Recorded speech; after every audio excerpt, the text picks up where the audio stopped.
ঠিক আছে। মেয়েরা যেমন মা বাবাকে ছেড়ে তার শ্বশুর বাড়িতে চলে যায়, সেরকম আজকে সেও চলে গেল আমাদেরকে ছেড়ে অনেক দূরে। আসো আসো, তাই আসো সাবধানে আসো সব। আজকে আমাদের মনটা একটু ভারাক্রান্ত হয়ে আছে। জানি না কতটা ভয়েস দিতে পারবো কি না, এটাই তোমাদের কাছে আজকে আমি বলছি। আজকে সকাল থেকে মনটা ভীষণ খারাপ। মন খারাপ নিয়ে বসে থাকলে তো চলবে না, সংসারের সমস্ত কিছু কাজকর্ম তো করতেই হবে। তাই সকাল থেকে কাজকর্ম শুরু করে দিলাম। আর কেনই যে আমার এত মনটা খারাপ তোমাদেরকে পরে সব জানাবো, কেমন? তাহলে তোমরা দেখতে থাকো আমি কি কি কাজগুলো করি। আমার এত আজকে মন খারাপ, তাই নিয়ে আমি কিভাবে চললাম সারাটা দিন, তোমরা দেখতে থাকো, কেমন? Good morning friends. অন্যান্য দিনের মতন আমি সকাল সকাল চলে এসেছি রান্নাঘরে।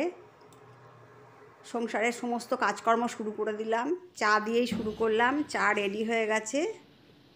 আমাদের দুজনের জন্য 2 কাপ চা আর 4টে বিস্কুট নিয়ে নিলাম যথারীতি। তারপর স্নান টান সেরে পুজোর ঘরে চলে এসেছি। পুজোর ঘরে পুজো সেরে নিচ্ছি, দেখো তোমরা। ফুলমালা চন্দন দিয়ে প্রতিদিন সাজিয়ে আমি যেমন পুজো দিই, আজকেও যথারীতি দিয়ে দিলাম।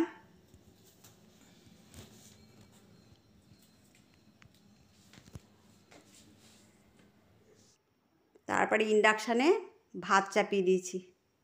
ভাতটা ফুটে উঠেছে। আজকে রান্না বান্না করতেও একদম ইচ্ছা করছে না, কোনো রকমে রান্না বান্না করব।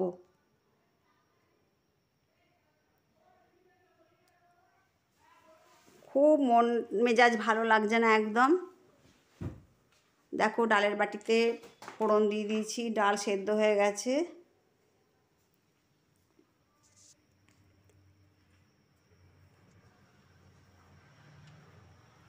শুকনো লঙ্কা জিরে ফোড়ন দিয়ে ডালটা ঢেলে দিলাম। ডাল যথারীতি ফুটে উঠেছে।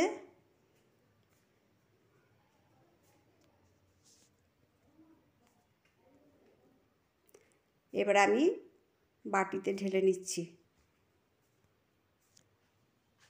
আজকে কথা বলতেও আমার ভালো লাগছে না।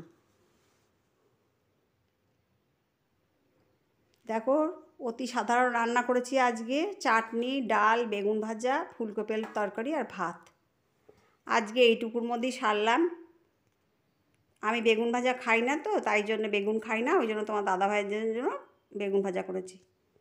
তারপরে তো সংসারের অন্যান্য কাজকর্মগুলো থাকেই, সেইগুলো সেরে নিচ্ছি। দেখো কাপড় জামা কেচেছি, সেই কাপড় জামাগুলোকে মেলতে শুরু করেছে একে একে।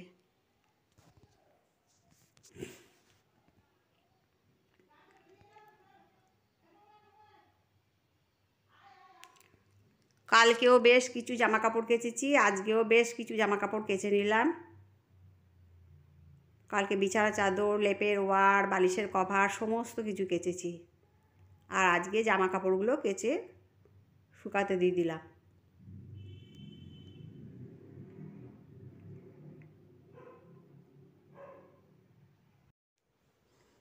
তোমাদের দাদাভাইয়ের জামা প্যান্ট, আমার নাইটি, আরও অন্যান্য জিনিস, তারপরে সব কিছু ছড়িয়ে দিচ্ছি।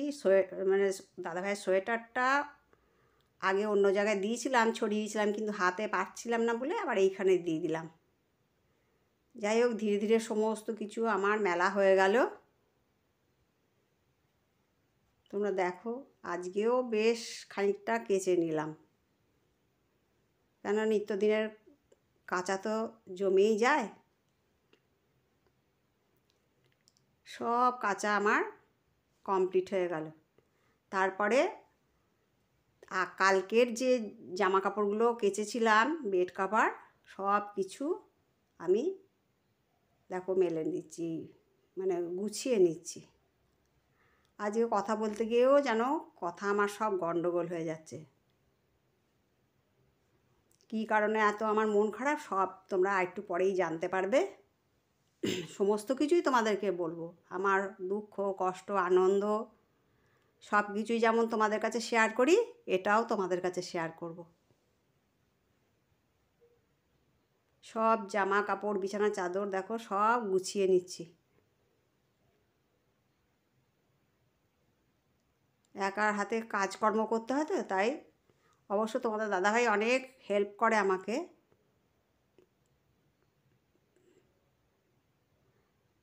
সময় জিনিসটা সময় করে নিলে অনেকটা সুবিধা হয়। আমার সমস্ত জামা কাপড় গোছানো হয়ে গেল। 2013 সালে জানুয়ারি মাসের 10 তারিখে আমরা এই গাড়িটাকে নিয়ে এসেছিলাম। আমার খুব আদরের জিনিস, খুব পছন্দের গাড়ি এটা। হ্যাঁ, কিন্তু যেহেতু 11 বছর হয়ে গেছে প্রায়, কি তার বেশি হবে, আমাদের এই গাড়িটার কিন্তু মাইলেজ বেশি না।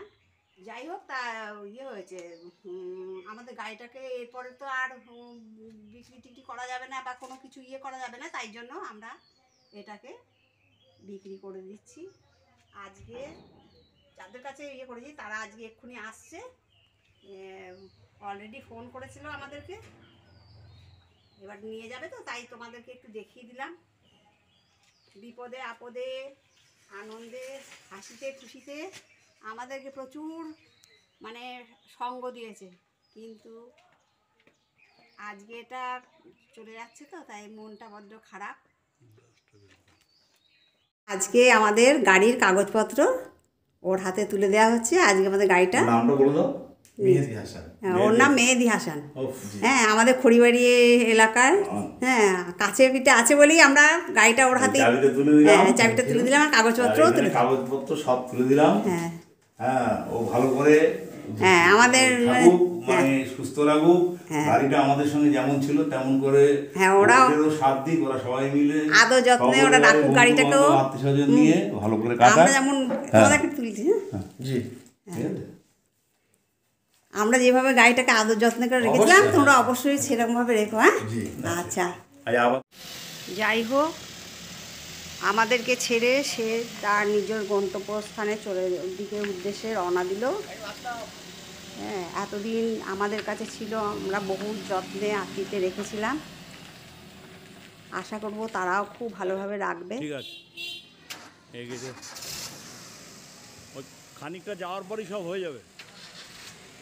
একটু স্টার্ট করে 20 কিলোমিটার গেলে গাড়ি ব্যাটারি উঠে যাবে। হ্যাঁ ঠিক আছে, হ্যাঁ আসো আসো, হ্যাঁ আসো সাবধানে আসো সব। হ্যাঁ এদিক দিয়ে বাঁ হাতে ঢুকে যাও। আমাদেরকে ছেড়ে সে চিরদিনের জন্য অন্যের ঘরে চলে গেল, তাই আজকে আমার কত যে কেঁদেছি কি বলবো। 2015 সালে আমার ছেলে ভীষণ অসুস্থ হয়েছিল, তখন ওকে অ্যাপোলো হসপিটালে ভর্তি হয়েছিল কলকাতা। তখন আমার আর তোমাদের দাদাভাইয়ের এমন পরিস্থিতি হয়েছিল যে বলবার কথা নয়। ওই অত রাতে, তখন প্রায় 1টা বাজে, সেই সময় ছেলেকে নিয়ে ওই হসপিটালে গেছিলাম। তখনও আমাদের গাড়িটা সঙ্গী হয়ে গেছিলো। তখন একটাই ভরসা ছিল, যাই হোক সঙ্গে তো গাড়িটা আছে, প্রতিদিন ছেলেটাকে দেখতে যেতে পারবো, ওর একটু মানে চোখের দেখাও দেখতে পারবো।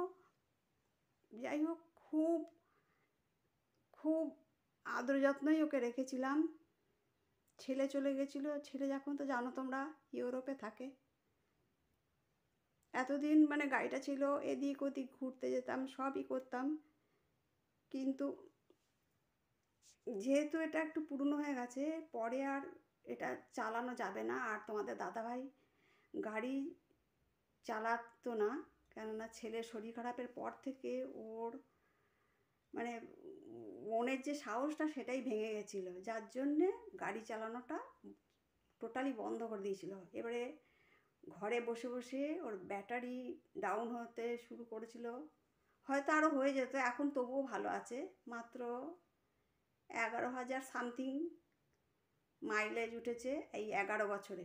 যেই শোনে সেই অবাক হয়ে যায়, এত সুন্দর একটা গাড়ি, আমাদের খুব মনের মতো একটা ভালোবাসার জিনিস ছিল। যাই হোক, যার হাতে দিলাম সে খুব আদর যত্নে রাখবে, এটা আমরা জানি।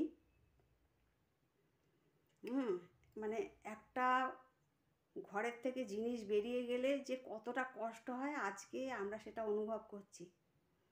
ছেলে যেদিন ইউরোপ চলে গেছিলো সেদিনও খুব মানে আমরা দুজনে খুব কেঁদেছিলাম, ভেঙে পড়েছিলাম, কিন্তু আজকেও সেরকম। তোমাদের দাদাভাই হয়তো প্রকাশ করতে পারছে না, কিন্তু আমি আজকে ভয়েস দিতে হবে তাই দেয়া, আর কিছুর জন্য না। হ্যাঁ, ভীষণ মানসিক কষ্টে আছি। যাই হোক, যাদেরকে দিলাম তারা অবশ্যই তারা যত্নে রাখবে, তারা খুব ভালো ছেলে। যাকে দিলাম তার নাম হলো মেহেদি হাসান, তোমরা তো আগেই শুনলে। যাই হোক, আজকে আমার এই এপিসোডটা আজকে এখানেই রাখি, মন মেজাজ আমার ভালো লাগছে না। আবার পরবর্তী এপিসোডে দেখা হবে, কেমন? টাটা।